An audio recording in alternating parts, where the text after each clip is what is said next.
তো অবশ্যই জনাব তারেক রহমান যদি ক্ষমতায় আসেন, আমি বিশ্বাস করি উনি যদি প্রধানমন্ত্রী হন, ওনার সঙ্গে আমার ব্যক্তিগত সম্পর্ক আছে এবং আমি বিশ্বাস করি এই কাজগুলো এই এলাকার এই অবহেলিত মানুষের এই কাজগুলো করানোর জন্য আমি চেষ্টা করব অবশ্যই।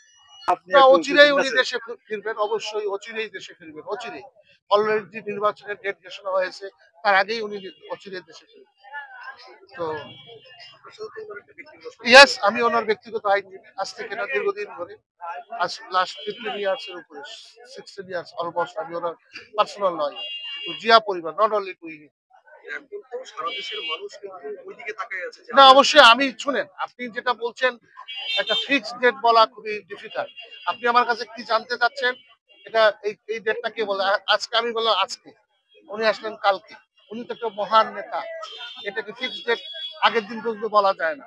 এইজন্য আমি বলছি অচিরেই দেশে ফিরবে।